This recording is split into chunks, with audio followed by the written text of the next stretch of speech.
Halo semuanya, pada video kali ini kita akan bahas materi tentang hukum Newton pada mata pelajaran IPA kelas 8 SMP. Apa itu hukum Newton? Hukum Newton adalah hukum yang menjelaskan tentang gerak benda dan gaya yang bekerja padanya. Hukum Newton juga membantu kita memahami bagaimana makhluk hidup bergerak, seperti manusia berjalan, ikan berenang, dan burung terbang. Ada 3 hukum Newton tentang gerak. Hukum pertama Newton berbunyi bahwa setiap benda akan memiliki kecepatan yang konstan, kecuali ada gaya resultan yang tidak nol bekerja pada benda tersebut. Apabila jumlah seluruh gaya yang bekerja pada benda itu sama dengan nol, atau biasa disebut sebagai resultan gaya nol, maka benda itu akan tetap diam atau benda itu akan bergerak dengan kecepatan tetap atau tidak mengalami percepatan.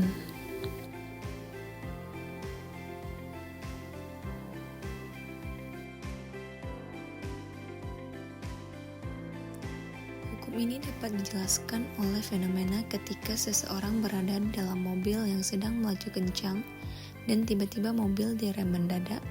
Fenomena itu menggambarkan bahwa awalnya penumpang diam di dalam mobil, namun karena adanya gaya rem yang mendorong ke belakang yang menyebabkan resultan gaya tidak nol, sehingga penumpang terdorong ke depan karena berusaha mempertahankan kelembaban atau inersianya.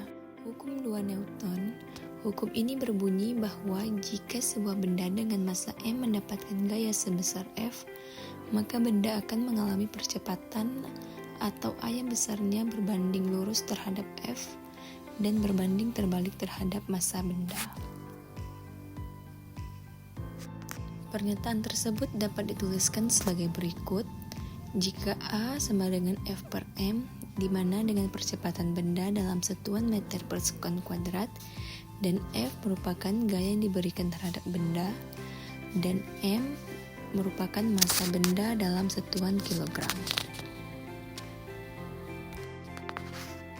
Contohnya, apabila kita memberikan gaya yang menyebabkan benda bergerak, maka semakin besar gaya yang diberikan, semakin besar pula percepatan yang dialami benda. Maka percepatan benda tersebut juga dipengaruhi oleh massa benda, yang dimana semakin besar maka percepatan benda semakin kecil.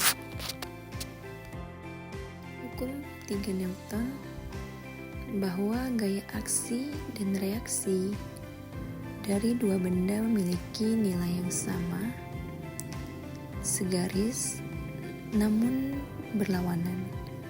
Artinya, jika ada benda A yang memberi gaya sebesar F pada benda B, maka benda B akan memberi gaya sebesar negatif F kepada benda A. Misalnya pada peristiwa orang berenang, gaya aksi dari tangan ke air mengakibatkan gaya reaksi dari air ke tangan dengan sebesar gaya yang sama, namun dengan arah gaya berlawanan, sehingga orang tersebut akan terdorong ke depan meskipun tangannya mengayuh ke belakang. Karena massa air lebih besar dari massa orang, maka percepatan yang dialami orang jauh lebih besar daripada percepatan air.